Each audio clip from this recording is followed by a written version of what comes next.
আমাদের ভিডিওতে স্বাগতম, যেখানে আমরা দেখাবো কিভাবে আইফোন 15 প্রোতে স্ক্রিন বন্ধ হওয়ার সময়সীমা পরিবর্তন করবেন। যদি এই গাইডটি আপনার কাজে আসে, তাহলে সাবস্ক্রাইব করতে এবং ভিডিওটি লাইক দিতে ভুলবেন না। আপনার আইফোনে একটি সেটিংস আছে যার নাম অটোলক, যা নির্ধারণ করে কতক্ষণ নিষ্ক্রিয় থাকলে স্ক্রিন বন্ধ হয়ে যাবে। আপনি যদি মনে করেন এই সময়সীমা খুব কম বা বেশি, তাহলে আপনি এটি পরিবর্তন করার সুযোগ পাবেন। এজন্য সেটিংস অ্যাপটি খুলুন।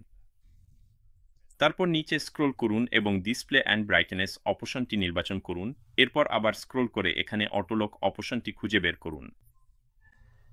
খেয়াল রাখবেন, যদি এই অপশনটি গ্রে হয়ে থাকে এবং 30 সেকেন্ড দেখায়, তাহলে সম্ভবত পাওয়ার সেভিং মোড চালু আছে।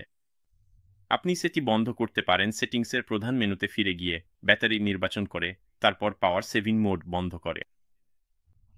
কিন্তু যতক্ষণ আপনি অটোলক অপশনটি নির্বাচন করতে পারেন, ততক্ষণ শুধু সেটিতে চাপ দিন এবং আপনি আপনার ডিভাইসে উপলব্ধ বিভিন্ন অটোলক সেটিংসের তালিকা দেখতে পাবেন।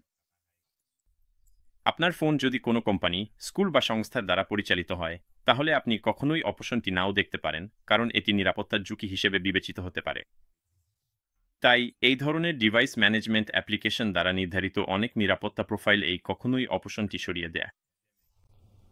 কিন্তু আপনি যদি শুধু স্বয়ংক্রিয় লক হওয়ার সময়সীমা বেছে নিতে চান, অর্থাৎ আপনার ফোন কতক্ষণ অপেক্ষা করবে লক হওয়ার আগে, তাহলে শুধু আপনার পছন্দের অপশনটিতে চাপ দিন এবং নির্দিষ্ট সময় কোনো কার্যকলাপ না থাকলে আপনার ফোনটি এখানে আপনি যে সময়সীমা বেছে নিয়েছেন তার ভিত্তিতে স্বয়ংক্রিয়ভাবে লক হয়ে যাবে। এই ভিডিওটি ভালো লাগলে অবশ্যই লাইক দিন এবং আমাদের চ্যানেলটি সাবস্ক্রাইব করতে ভুলবেন না।